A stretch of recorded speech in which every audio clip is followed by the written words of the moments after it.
ये आसमां भी उतर आएगा जमीन पर, बस इरादों में जीत की हुंकार होनी चाहिए। मेरे प्यारे विद्यार्थी, आपका बहुत स्वागत आपके चहेते चैनल करियर बस पर बीआर सर के साथ। आप सबको प्रणाम, नमस्कार, जय हिंद। आप सभी लोग दोनों हाथ जोड़कर देवी स्वरूपा अपने मां के चरणों में प्रणाम करेंगे। और मैं आपके लिए लेकर आया हूं सिंघम, जो हमारे मॉक टेस्ट की 7 सीरीज है, Q20 मैं पुनः लेकर आया हूं। 20 मिनट में 20 प्रश्न, ये वो प्रश्न है जो एग्जाम में आने हैं। समय न जाया करते हुए मैं आपको ले चलता हूं आपके चहेते प्लेटफॉर्म, उसी पर पढ़ाई की पंचायत पर। यही मेरी आपसे बातचीत होगी। और पढ़ाई की पंचायत में मैंने आपके लिए जो पहला प्रश्न निकाला है वो दिखाई दे रहा है आपके, और वो आपके स्क्रीन पर आ चुका है सामने। वो प्रश्न है आपके लिए 1937 में यहाँ पर देसी भाषा के माध्यम बुनियादी शिक्षा पूछ रहा है। गांधी जी के प्रस्ताव का समर्थन करने के लिए शिक्षा सम्मेलन कहां पर आयोजित किया गया, ये बहुत इंपॉर्टेंट है। वो शिक्षा सम्मेलन कहां पर आयोजित किया गया जो कि एक बुनियादी शिक्षा की बात करता है। क्या वो सूरत है, क्या वो बॉम्बे है, अहमदाबाद है या वर्धा है? वो महत्वपूर्ण आपका आंसर इसका वो वर्धा सम्मेलन। यहाँ पर वर्धा में गांधी जी ने पहली बार अपने एक पेपर, आप जानते हो गांधी जी को समाचार पत्र है, एक यंग इंडिया बड़ा फेमस है, यंग इंडिया, यहां पे लिखा है मैंने, एक हरिजन समाचार पत्र गांधी जी का। गांधी जी ने इसी हरिजन समाचार पत्र में, यहां पर मैं बताऊं आपको, गांधी जी ने इसी हरिजन समाचार पत्र में अपना लेख लिखा है। यहां पर कहां लेख लिखा है गांधी जी ने? इस हरिजन में लेख लिखा है आपके, और 31 जुलाई 1937 को। और इसी के आधार पर एक अखिल भारतीय जो शिक्षा सम्मेलन हुआ, कौन सा? अखिल भारतीय शिक्षा सम्मेलन हुआ पहली बार, यहां पर बहुत इंपॉर्टेंट है।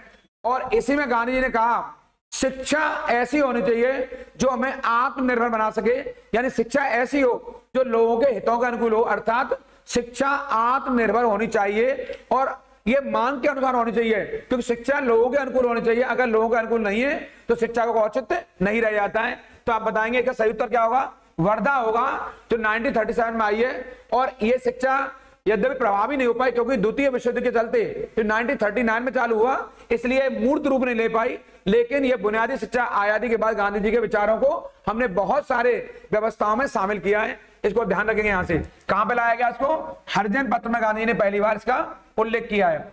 मैं बताऊंगा आपको यहां से फ्रांसीसी क्रांति से संबद्ध pamphlet what is the third state को किसने लिखा है? ये क्वेश्चन आपके एग्जाम के लिए। क्या वो लफाइट है, क्या वो बर्क है, या फाउलन है, या एबेसियोस है? तो सही उत्तर है एबेसियोस। ये आपके एक बहुत महत्वपूर्ण फ्रांसीसी एक विचारक रहे। इन्होंने पहली बार बताया एक pamphlet what is the third state. इन्होंने कहा जो 1789 में यहां पर जो फ्रांसीसी क्रांति हुई, आप जानते होंगे 1789 में कौन सी क्रांति हुई है? फ्रांस क्रांति हुई है। इन्होंने थर्ड स्टेट के तौर पर जनता को थर्ड फ्रंट के तौर पर इन्होंने जनता को जाहिर किया, यानी कि जनता से ऊपर कोई भी नहीं है, जनता है वही मालिक होती है और जनता से ही राष्ट्र का निर्माण होता है। आप जानते होंगे इसी फ्रांसीसी क्रांति पहली बार जो आपको रटना है, यहां पर समानता पहली बार, यहां पर स्वतंत्रता, इनको आपको रटना है मेरे कहने से, और बंधुता जैसा नारा सामने आया वर्ग है, यानी equality, liberty and fraternity, equality, liberty and fraternity, equality, liberty and fraternity, समानता, स्वतंत्रता, भाईचारा, ये किस क्रांति के नारे रहे? फ्रांसीसी क्रांति के नारे रहे। और इसी में जो what is the third front में जो एबेसियस है, इन्होंने जनता को तीसरे मोर्चे के तौर पर बताया। इससे महत्वपूर्ण कुछ भी नहीं है, जनता ही राष्ट्र का निर्माण करती है। इस समय मैं आपको आगे ले जाऊंगा गांधी जी का नमक सत्याग्रह, बहुत इंपॉर्टेंट है। किस आंदोलन का हिस्सा है? क्या चंपारण है, भारत छोड़ो, या असहयोग है, या शवन अवज्ञा आंदोलन? आप जानते होंगे गांधी जी का ये नमक आंदोलन शवन अवज्ञा आंदोलन जुड़ा हुआ है, बहुत इंपॉर्टेंट है। ये चंपारण गांधी जी का 1917 में हुआ आंदोलन है। यहां पर याद होगा आपको, ये भारत छोड़ो आंदोलन अंग्रेजों भारत छोड़ो 1942 का है, और असहयोग आंदोलन 1920 का है। इसे बोलते हैं चंपारण सत्याग्रह, क्विट इंडिया मूवमेंट, और असहयोग आंदोलन यानी कि नॉन कोऑपरेशन मूवमेंट, और गांधी भारत छोड़ो आंदोलन। ये सबने आंदोलन गांधी जी का 1930 का आंदोलन रट लेंगे आप लोग। गांधी जी ने 12 मार्च को, क्या तारीख को?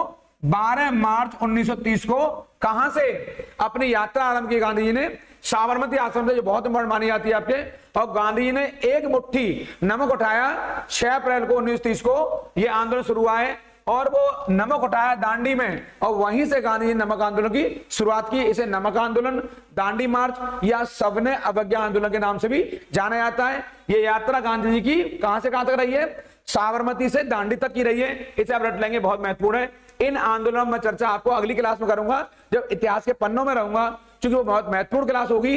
इसलिए मैंने कहा है इस चैनल को लाइक और शेयर करना बिल्कुल नहीं भूलेंगे, क्योंकि मैं आपको इतिहास के पन्नों से बहुत महत्वपूर्ण जानकारी लेकर आ रहा हूं। फिलहाल नमक सत्याग्रह को सविनय अवज्ञा आंदोलन यानी कि सिविल डिसओबीडियंस मूवमेंट के नाम से भी जाना जाता है। सिविल डिसओबीडियंस मूवमेंट के नाम से भी जाना जाता है। इसको हम लोग सिविल डिसओबीडियंस मूवमेंट यानी कि नमक आंदोलन। इस क्रम में मैं आपको आगे ले जाऊंगा। स्फीति संबंध गतिरोध ऐसी स्थिति है जिसका अभिलक्षण क्या है? क्या रोजगार में गतिरोध और अपस्फीति है, या अपस्फीति और बेरोजगारी बढ़ाना है? तो आप बताएंगे ये बड़ा महत्वपूर्ण क्वेश्चन है, या मुद्रास्फीति और रोजगार को बढ़ाना है, या मुद्रास्फीति और बेरोजगारी बढ़ाना है? तो ये बहुत महत्वपूर्ण है। ये मुद्रास्फीति और बेरोजगारी, इसको बढ़ाना होता है आपके, आप जानते होंगे एक टर्म है बड़ा फेमस, स्टैगफ्लेशन। कौन सा? स्टैगफ्लेशन। ये बड़ा इंपॉर्टेंट है, ये अर्थशास्त्र के पन्नों से है। और स्टैगफ्लेशन की स्थिति में मुद्रास्फीति और बेरोजगारी दोनों की दर बढ़ती है। इन दोनों को बड़ा अर्थव्यवस्था के लिए घातक माना जाता है कि मुद्रास्फीति ज्यादा होगी तब भी नुकसानदायक होती है, और अगर बेरोजगारी ज्यादा होगी तो अर्थव्यवस्था के लिए बहुत घातक मानी जाती है। इन दोनों स्थितियों को बहुत घातक माना जाता है। तो ये क्या उत्तर सही क्या होगा? इसका उत्तर होगा मुद्रास्फीति और बेरोजगारी। आप जानते हैं मुद्रास्फीति वो स्थिति होती है जब वस्तुएं बेतहाशा महंगी हो जाती हैं और जो मुद्रा का मूल्य है वो बहुत अधिक चुकाना पड़ता है। आपके मुद्रा का मूल्य कम हो जाता है और वस्तुओं का मूल्य बढ़ जाता है, उसे कहते हैं इन्फ्लेशन यानी कि मुद्रास्फीति। मैं आपको आगे ले जाऊंगा इस क्रम में। आवश्यकताओं की मांग कैसी होती है? लोचनीय या पूरी तरह आलोचनीय, या लोचनीय या पूरी तरह लोचनीय? ये पूरी तरह आलोचनीय होती है। ये बहुत इंपॉर्टेंट है आपके।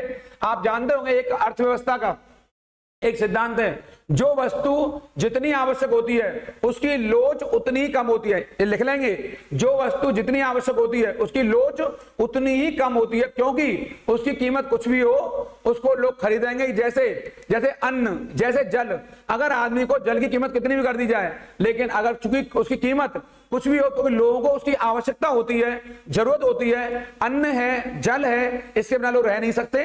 इसलिए मैं कहा जो वस्तु जितनी आवश्यक होती है उसकी लोच उतनी ही कम होती है। क्या सही होता है? ये पूरी तरह आलोचनीय होती है, वेरी मोस्ट है। इस क्रम में मैं आपको आगे बताऊंगा। आपके एक क्वेश्चन है हमारे पास, किसी देश का भुगतान साम्य अवस्था में कब होता है? जब घरेलू मुद्रा की मांग आपूर्ति सर्वाधिक होती है, जब घरेलू मुद्रा की मांग उसकी आपूर्ति बराबर होती है, जब घरेलू मुद्रा की मांग सर्वाधिक होती है, या जब घरेलू मुद्रा की मांग सबसे कम। वो क्या कह रहा है? किस देश का भुगतान साम्य अवस्था कब होता है? क्या बताएंगे आप लोग? इसका उत्तर है जब घरेलू मुद्रा की मांग उसकी आपूर्ति के बराबर होती है। ये बहुत इंपॉर्टेंट है। यानी जब घरेलू मुद्रा की मांग, जैसे ही हमारे पास मांग है और अगर उसकी आपूर्ति अगर सही नहीं है तो वो अवस्था खराब मानी जाती है। ये अर्थव्यवस्था का बहुत बहुत महत्वपूर्ण पहलू है जो मैंने आपसे साझा किया है। यहाँ पर इसमें मैं अर्थव्यवस्था पढ़ाऊंगा तो वहां भी साझा करूंगा इन बातों को विस्तार से आपके लिए। इस क्रम में अगला क्वेश्चन लेकर आया हूं, मूल्य वर्धित का अर्थ क्या होता है? किससे मूल्य से? क्या कारक लागत से, बाजार कीमतों से, माल और सेवाओं से, या माल सेवाओं और मध्यवर्ती माल और सेवाओं के लागत अंतर से? बहुत इंपॉर्टेंट है ये, माल और सेवाओं, मध्यवर्ती माल और सेवाओं के लागत का अंतर होता है। ये बहुत इंपॉर्टेंट है आपके लिए। क्यों इंपॉर्टेंट है? इंपॉर्टेंट इसलिए ये क्योंकि हमारे यहाँ पर मूल्य वर्धित यानी वैट होता है, वैल्यू एडेड टैक्स। आप जानते होंगे ये एक ऐसी कर प्रणाली है जो कि निचले स्तर से लेकर, उत्पादन से लेकर अंतिम मूल्य तक लगाई जाती है। एक ऐसा कर है तो माल और सेवा, मध्यवर्ती माल और सेवाओं की लागत का अंतर होता है। इसे बहुत वेरी मोस्ट इंपॉर्टेंट माना जाता है। इसको आप लोग यहां से रट लेंगे। मूल्य वर्धित का अर्थ किसके मूल्य से? तो आप बताएंगे माल और सेवा यानी गुड्स एंड सर्विसेज एवं मध्यवर्ती माल, जो मध्यवर्ती माल होते सेवाओं, उनके लागत के अंतर से, यानी उत्पादन के स्तर से लेकर के और अंतिम वस्तु तक जाएगा। इसे कहते हैं हम लोग यहाँ पे मूल्य वर्धित का अर्थ बता दिया मैंने आपको। इस क्रम में मैं आपको आगे लेके जाऊंगा। जीएनपी और एएनपी के बीच के अंतर को स्पष्ट करिए आपके यहां से। तो बता रहा है आपको जीएनपी और ये एनएनपी है, यहां पर थोड़ा सही कर लेंगे इसको। ये एनएनपी है, यहां पर जीएनपी और एनएनपी, देखो मैं सही कर देता हूं यहां से थोड़ा सा। ये जीएनपी और एनएनपी है, इसको मैंने यहां सही कर दिया है। ये एनएनपी है, इसको एनएनपी। आप जानते होंगे ग्रॉस नेशनल प्रोडक्ट और नेट नेशनल प्रोडक्ट के बीच के अंतर को बराबर किसके होता है आपके?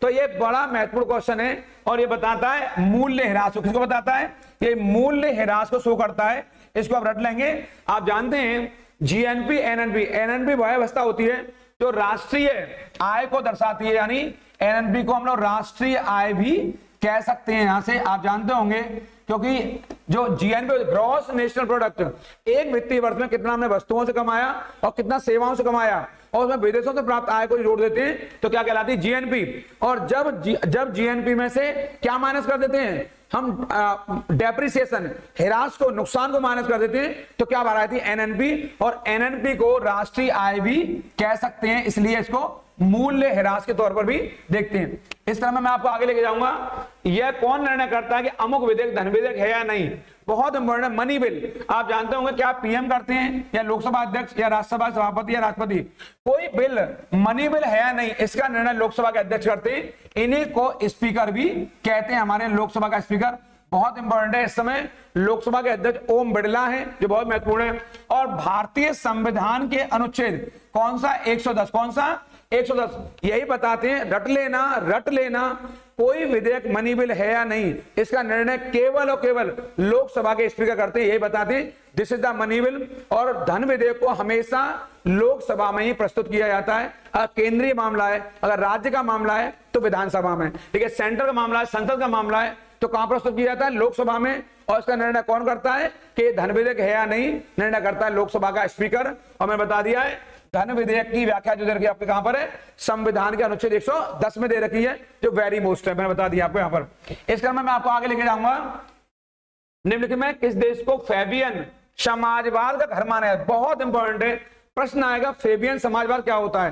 तो मैं आपकी जानकारी बताऊं, ब्रिटेन में फैबियन सोसाइटी की जब स्थापना हुई, कब, 1883-84 यहां पर फैबियन सोसाइटी की स्थापना यहां पर हुई आपके। आप जानते होंगे हमारे यहां पर जब सबसे पहली बार जब हमारे यहाँ कांग्रेस पार्टी की स्थापना हुई, कब, 1850, बहुत इंपॉर्टेंट है वो आपके, जब कांग्रेस पार्टी हमारे यहाँ बनी है तो वो उससे कुछ दिन पहले ही ये बनी आपके फैबियन सोसाइटी की स्थापना हुई है।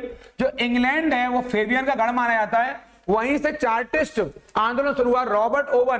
तो चार्टिस्ट आंदोलन के प्रभाव से इंग्लैंड में क्या हुआ, वहां स्वतंत्र मजदूर आंदोलन की शुरुआत हुई, स्वतंत्र मजदूर आंदोलन की शुरुआत हुई। इनका मानना है फैबियन समाजवादियों का कभी भी एकाएक क्रांति पनप नहीं सकती है, उसके लिए क्रमबद्ध तौर पर विचारों की आवश्यकता होती है, एक रणनीति की आवश्यकता होती है। कभी आप एक क्रांति ला करके एक बड़े पैमाने पर बदलाव नहीं ला सकते, उसके लिए आपको सामाजिक स्तर पर समाजवाद के तौर पर लोगों में वैचारिक क्रांति लानी होगी। ये फैबियन समाजवाद बहुत इंपॉर्टेंट है, वेरी मोस्ट इंपॉर्टेंट है। ये कहां से जन्मा है, इंग्लैंड से, यानी कि ब्रिटेन से। मैं जोर दे कह रहा हूं, मैं फिर कहूंगा इस चैनल को लाइक और शेयर करना बिल्कुल नहीं भूलेंगे, और कमेंट के माध्यम से बताइए कि आपको और क्या जानना है और क्या पूछना चाहते हैं। मैं आपको इसी चैनल पर, इसी प्लेटफॉर्म पर विस्तार से और चर्चा करूंगा, इतिहास के पन्नों से, पॉलिटी के पन्नों से, ज्योग्राफी के पन्नों से और स्टैटिक जीके में। मैं आपके लिए एक नई क्लास लेकर आ रहा हूं, इसलिए इसको रटेंगे। यहां से इंग्लैंड से ये यहां जन्मा है आपके।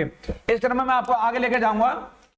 पशुओं में हीमोग्लोबिन के शब्द, पौधों में कौन सा गुण होता है, आप जानते हैं हीमोग्लोबिन एक गुण होता है जो ऑक्सीजन में पाया जाता है। हीमोग्लोबिन एक प्रोटीन होता है, क्या होता है, हीमोग्लोबिन एक प्रोटीन होता है जो आरबीसी के अंदर पाया जाता है। ये ऑक्सीजन प्रवाह को करता है, हमारी कोशिकाओं तक करता है। अगर हमारे बॉडी में, पशुओं में या जीवों में अगर हीमोग्लोबिन ना पहुंचे, उसके माध्यम से ऑक्सीजन ना पहुंचे, तो हमारी सारी कोशिकाएं, हमारे सारे सेल निर्जीव हो जाएंगे। तो इसके समान सदृश माने क्या होता है, सदृश माने समान, पौधों में क्या होता है, तो साइटोक्रोम होता है। क्या होता है वो साइटोक्रोम होता है, ये पौधों में होता है और ये वहां ऑक्सीजन का प्रवाह करता है। इससे उनमें जीवंतता रहती है, उनमें उनकी आत्मा जीवित रहती है और वो पौधे बने रहते हैं। जैसे जीव जंतुओं के लिए, जैसे मानव समुदाय के लिए हीमोग्लोबिन नामक प्रोटीन आवश्यक होता है, ऐसे ही पौधों में क्या होता है, साइटोक्रोम होना चाहिए, जो आपके लिए इंपॉर्टेंट है। इसको आप लोग यहां से रट लेंगे, ये बहुत इंपॉर्टेंट है। क्लोरोफिल आप जानते हैं, पर्णहरित को बोलते हैं आपके, जो पौधों में पाया जाता है, ये बहुत इंपॉर्टेंट है यहां से। इसके अलावा मैं बताऊंगा आपको प्रतिजन क्या होता है, बहुत इंपॉर्टेंट। प्रतिजन क्या होता है, प्रतिजन का मतलब क्या होता है, यहाँ पर प्रतिजन माने होता है जो एंटीजन होते हैं। क्या होते हैं, एंटीजन होते हैं। ये कहीं ना कहीं ये प्रतिरक्षी निर्माण के लिए, उद्दीपन के लिए उत्तरदायी होते हैं। आप जानते होंगे ये एंटीबॉडी, क्या, ये एंटीबॉडी का निर्माण करते हैं हमारी बॉडी में। और ये एंटीबॉडी होती है जो बाह्य खतरों से, बाह्य आघातों से हमारी बॉडी को सुरक्षा प्रदान करती है। आप जानते होंगे ये बहुत बहुत इंपॉर्टेंट है आपके।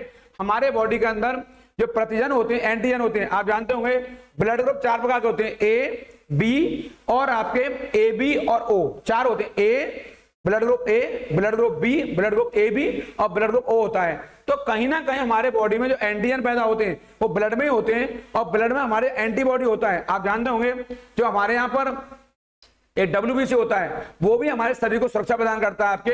अगर एंटीजन हमारे ब्लड में होते हैं, अगर ये नहीं होगा तो एंटीबॉडी का निर्माण नहीं होगा और भारी आघातों से, भारी प्रहारों से, जीवाणु से या विषाणु से हमारे शरीर की रक्षा नहीं हो पाएगी। जिनके एंटीजन कमजोर होते हैं, जिनमें एंटीबॉडी नहीं होते हैं, उनका शरीर कमजोर हो जाता है और बीमारी उन्हें जल्दी से घेर लेती है। इसे आप रट लेंगे। यहां से मैं आपको इस क्रम में ले जाऊंगा। आपके अगला क्वेश्चन मैं क्या कर रहा हूं, मैं क्या पढ़ा रहा हूं, Q20। क्या पढ़ा रहा हूं, Q20। 20 मिनट में 20 प्रश्न पढ़ा रहा हूं, यानी Q20 मतलब है सिंगम सीरीज चल रही है हमारी 7वें नंबर की। हम 20 मिनट में 20 प्रश्नों पर चर्चा कर रहे हैं, इसलिए बड़ी तेजी से चर्चा कर रहे हैं। विस्तार से मैं आपको ऑफलाइन क्लास में और यहीं पर एक अन्य क्लास में चर्चा कर रहा हूं। लेकिन मैंने बताया यहां पर एक क्वेश्चन है आपका 13 में, किसकी मौजूदगी के कारण शरीर के भीतर रक्त नहीं जमता है, यानी ब्लड का क्लॉटिंग नहीं होती है। आपके क्या है वो, तो आप जानते हो हेपेरिन नाम का रसायन है। क्या है, एक हेपेरिन नाम का रसायन है, यानी एक ऐसा केमिकल है ये हेपेरिन नाम का केमिकल, ये ब्लड को शरीर में जमने नहीं देता है। अगर ब्लड में हमारे ये हेपेरिन केमिकल ना हो तो हमारे क्या है, क्लॉट बन जाएंगे। और क्लॉट बनने का मतलब है अगर बॉडी में क्लॉट बने तो हमारी जो कोशिकाओं तक रक्त नहीं पहुंच पाएगा और कोशिकाओं तक रक्त नहीं पहुंचेगा तो हमारा मरना तय है। इसलिए क्या नाम है उसका, हेपेरिन नाम का केमिकल है जो रक्त को जमने नहीं देता है। पृथ्वी की सतह सबसे दूर वातावरणीय परत को क्या कहते हैं, सबसे ऊपर है। आप जानते होंगे हमारे पृथ्वी के वातावरण में, वायुमंडल में कुल 5 हमारे परतें बनी हुई हैं। उन 5 परतों को मैं लिख देता हूं यहां पर। एक हमारे यहाँ क्षोभ मंडल, कौन सी है, यहां लिख रहा हूं क्षोभ मंडल है, बड़ा इंपॉर्टेंट है यहां से। इसके बाद समताप मंडल है, कौन सा मंडल है, समताप मंडल है। इसके बाद मध्य मंडल है, बड़ा इंपॉर्टेंट है। और इसके बाद आयन मंडल है, मैं लिख दिया यहां पर आयन मंडल है। और इसके बाद बहिर्मंडल है, वायुमंडल में मिलने वाली ये 5 परतें मैंने बताई हैं आपको। इस क्रम में बहिर्मंडल, आयन मंडल, मध्य मंडल, समताप मंडल और क्षोभ मंडल, troposphere, stratosphere, mesosphere, ionosphere and exosphere. तो सही उत्तर क्या हुआ, बहिर्मंडल, यानी कि वायुमंडल सबसे ऊपरी परतों क्या कहते हैं, बहिर्मंडल कहते हैं यानी एक्सोस्फियर कहते हैं। और सबसे निचली परत को क्या कहते हैं, क्षोभ मंडल कहते हैं यानी कि ट्रोपोस्फियर कहते हैं। इसको रट लेंगे, ट्रोपोस्फियर यानी क्षोभ मंडल तो सबसे नीचे पाई जाती है आपके। आप जानते हो समताप मंडल के अंदर ही वो तापमान समान रहता है। और प्लेन के लिए यानी जो जहाज उड़ा करते हैं, वायुयान उड़ा करते हैं, जेट फाइटर, उनके लिए बेस्ट कौन सा होता है, समताप मंडल। ठीक है, मौसम संबंधित सभी गतिविधियां, बारिश का आना, तूफान का आना, वर्षा का आना, ये सब कहां होगा, क्षोभ मंडल में होता है। इस क्रम में मैं आपको आगे लेके चलूंगा। जो अगला क्वेश्चन है दक्षिण अमेरिका के शीतोष्ण टाड़ा का, ये शीतोष्ण पूछ रहा है, टेम्परेट वाले, ये क्या कहा जाता है इनको, क्या प्रेयरीज हैं, पंपास हैं, डाउन्स हैं, स्टेपीज हैं।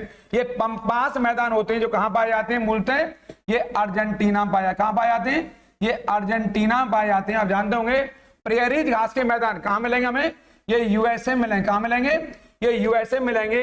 और डाउन्स कहां मिलेंगे हमें, डाउन्स मिलेंगे हमें ऑस्ट्रेलिया में मिलेंगे। यहाँ पर डाउन्स, इनको भी हम रट लेंगे यहाँ से। और जो स्टेपीज हैं, ये वाले स्टेपीज, ये यूरोप वाले पार्ट में मिलेंगे। स्टेपीज वाले यूरोप वाले, स्टेपीज कहां मिलेंगे, घास के मैदान यूरोप में, डाउन्स ऑस्ट्रेलिया में, पंपास अर्जेंटीना में और प्रेयरीज यूएसए मिलेंगे। इनको मिला लेना, ये बहुत इंपॉर्टेंट है आपके लिए, ये वेरी वेरी मोस्ट है, इसको रट लेना आप लोग यहाँ से। इस क्रम में मैं आपको आगे ले जाऊंगा। ये अगला क्वेश्चन है, समुद्र रेखाएं किस स्थानों को मिलाते हुए खींची जाती हैं, मध्य समुद्र से समूचाई तक, समवर्ता वाले स्थानों पर। इसको हम लोग रटकर जाएंगे। तो सही उत्तर है मध्य समुद्र तल से सम ऊंचाई वाले स्थानों पर, यहां पर, यानी कि मध्य समुद्र। आखिर आपके मन में क्वेश्चन आ रहा होगा समुद्र तल की ये रेखाएं क्या होती हैं, तो आप लिख लेना मानचित्र पर खींची गई एक ऐसी रेखा जो समुद्र स्तर से ऊपर की ऊंचाई की ओर होती है, उससे स्थित सभी जगहों पर वो मिलाती, जिन स्थानों क्या कहलाती है, वो समोच्च रेखा कहते हैं। सभी जगहों पर वो एक समान होती है, क्या कहलाएगी, वो समोच्च रेखा कहलाएगी आपके, यानी समुद्र तल से ऊपर की ओर। इसे क्या बोलेंगे हम लोग, समोच्च रेखा बोलते हैं इनको। और इसे मैं भूगोल के पन्नों से या ज्योग्राफी में पढ़ाऊंगा आपको, तो वो बहुत महत्वपूर्ण, यानी मानचित्र पर खींची गई एक रेखा होती है जो समुद्र स्तर से ऊपर की ऊंचाई पर स्थित होती है और सभी जगहों पर वो शामिल होती है। इसे क्या कहते हैं, समोच्च रेखा कहते हैं। ये बहुत इंपॉर्टेंट है। इस क्रम में मैं आपको आगे बताऊंगा। अगला क्वेश्चन है कौन सा, अगला क्वेश्चन है आपका ये 16वां क्वेश्चन है। अगला क्वेश्चन है निक्षालन और ऑक्सीकरण द्वारा निर्मित मृदा क्या कहते हैं। बहुत इंपॉर्टेंट है, निक्षालन क्या होता है और ऑक्सीकरण क्या होता है। इसका उत्तर सही आपके, क्या काली मिट्टी है, या मखरला, ये बहुत इंपॉर्टेंट है। यानी मखरला को, ये हिंदी का वर्ड है, यानी लैटेराइट मिट्टी को, ये लैटेराइट मिट्टी ऑक्सीकरण और निक्षालन से बनने वाली मिट्टी है। ये मिट्टी दुनिया के कई भागों में पाई जाती है, हमारे यहाँ भी पाई जाती है। कौन सी मिट्टी? मखरला मिट्टी। ये मिट्टी बहुत महत्वपूर्ण मानी जाती है। ये ईंट के समान कठोर होती है, लेकिन अगर गीली हो जाए तो मक्खन की तरह मुलायम भी हो जाती है। और किससे बनती है? निक्षालन और ऑक्सीकरण के द्वारा। और जो लैटेराइट चट्टानें होती हैं, उन चट्टानों के टूटन से इस लैटेराइट मिट्टी का निर्माण हुआ है, और इसमें आयरन ऑक्साइड की मात्रा भी पाई जाती है। ये बहुत महत्वपूर्ण है हमारे लिए। इस मिट्टी में हमारे यहाँ पर दक्षिण भारत में कॉफी और चाय की खेती यहाँ पर हुआ करती है, इस मिट्टी में हमारे यहाँ। इस तरह मैं बताऊंगा आपको, फोटान किसकी मूलभूत यूनिट है? फोटान, ये बहुत महत्वपूर्ण है आपके लिए, साइंस का क्वेश्चन है। फोटान का संबंध किससे? प्रकाश से। किससे? प्रकाश से है। इसको आप रट लेंगे। फिलहाल यहाँ पर फोटान के बारे में मैं विस्तार से अगली क्लास कराऊंगा, तो वहां पर चर्चा करूंगा आप लोगों से, इसलिए मैं छेड़ नहीं रहा हूं क्योंकि ये महत्वपूर्ण है। कुछ यूनिट याद करवाऊंगा, कुछ इकाइयां याद करवाऊंगा। फिलहाल अगर कर लेंगे फोटान किसकी मूलभूत यूनिट है, तो किसकी है? ये प्रकाश, लाइट की है। इसे आप लोग यहाँ से रट लेंगे, जो कि आपके लिए महत्वपूर्ण है, लाइट की है। इस क्रम में मैं आपको ले जाऊंगा 19वां क्वेश्चन, किस न्यूक्लियर कण में कोई द्रव्यमान और कोई आवेश नहीं होता है? किस न्यूक्लियर कण में? यहां पर इसका सही उत्तर है न्यूट्रिनो। यहां से कौन सा? जो न्यूट्रॉन होता है, इसमें कोई भी आवेश और द्रव्यमान कण नहीं होता है। तो मैं आपको इलेक्ट्रॉन, न्यूट्रॉन, प्रोटॉन, ऐसे बहुत सारे विषयों पर जनरल साइंस में, सामान्य विज्ञान में चर्चा करूंगा, क्योंकि मैं एक पार्ट लेकर आ रहा हूं, एक सीरीज लेकर आ रहा हूं सामान्य विज्ञान की, स्टैटिक जीके में, जो आपके लिए बड़ी कारगर साबित होगी, क्योंकि वो आपके एग्जाम के लिए बहुत महत्वपूर्ण है। क्योंकि हाल के दिनों में प्रकाश से, लाइट से, ध्वनि से ऐसे क्वेश्चन आ रहे हैं, इसमें मैं चर्चा कराऊंगा। इसका उत्तर क्या है? न्यूट्रिनो। इस क्रम में मैं आगे ले जाऊंगा आपको, यूएसबी क्या होता है? क्या अल्टीमेट सर्विस है, या यूनिवर्सल सेंड बिट है, या यूनिवर्सल सीरियल बस है, या अर्जेंट सेंड बिट है? सही उत्तर है इसका यूनिवर्सल, ये सीरियल बस है। ये बहुत इंपॉर्टेंट, यूनिवर्सल सीरियल बस है। यूएसबी एक ऐसी इकाई है जो एक डिवाइस को दूसरी डिवाइस से जोड़ने का कार्य करती है, एक डिवाइस को दूसरे डिवाइस से जोड़ने का काम करती है, जो बहुत महत्वपूर्ण मानी जाती है। इसका इस्तेमाल हाल के दिनों में हमारे यहाँ बड़े पैमाने पर किया जा रहा है। आप देख रहे होंगे, इस डिवाइस के माध्यम से जो पर्सनल कंप्यूटर होते हैं, अन्य कोई भी डिवाइस हो, चाहे लैपटॉप हो, चाहे मोबाइल हो, चाहे कोई भी हो, उन सबको जोड़ने में एक उपयोगी होती है। चाहे हमारा प्रिंटर हो, कुछ भी, ये एक डिवाइस को दूसरी डिवाइस जोड़ने में सहायक होती है। ये फुल फॉर्म यूनिवर्सल सीरियल बस। इस चैनल को आप लाइक, शेयर और सब्सक्राइब करना बिल्कुल नहीं भूलेंगे, और मेरी बातों को घर घर तक पहुंचाएंगे। जैसा मैंने अभी बुनियादी शिक्षा से स्टार्ट किया, गांधी जी के वर्धा आपके सम्मेलन से, और गांधी जी का शिक्षा आत्मनिर्भर होनी चाहिए, और शिक्षा ही वो हथियार है जो लोगों को सही अर्थों में खड़ा होना सिखाती है। शिक्षा ही वो हथियार है लोगों को शक्ति प्रदान करती है। शिक्षा ही वो हथियार है जो लोगों को संघर्ष करने की शक्ति प्रदान करती है। अगर शिक्षा नहीं है तो हम संघर्ष नहीं कर सकते हैं। अगर शिक्षा हमारे पास है तो शिक्षा ऐसी हो जो जीवंतता हो शिक्षा में। मैं Q20 पे चर्चा कर रहा हूं, यानी 20 मिनट में 20 प्रश्न। मैं आपसे अगले वीडियो में फिर मिलूंगा एक नई ऊर्जा के साथ, नई प्रश्नों की श्रृंखला के साथ। तब तक आप इस प्लेटफॉर्म में बने रहिए। इसे लाइक और शेयर करना बिल्कुल नहीं भूलिए। आप लोग चैनल पर जुड़े, आपका बहुत बहुत धन्यवाद। आज की इस पंचायत में इतना ही। आप लोग उनका जरूर ख्याल रखिए जो आपका ख्याल रखते हैं। आप लोग प्रणाम, नमस्कार।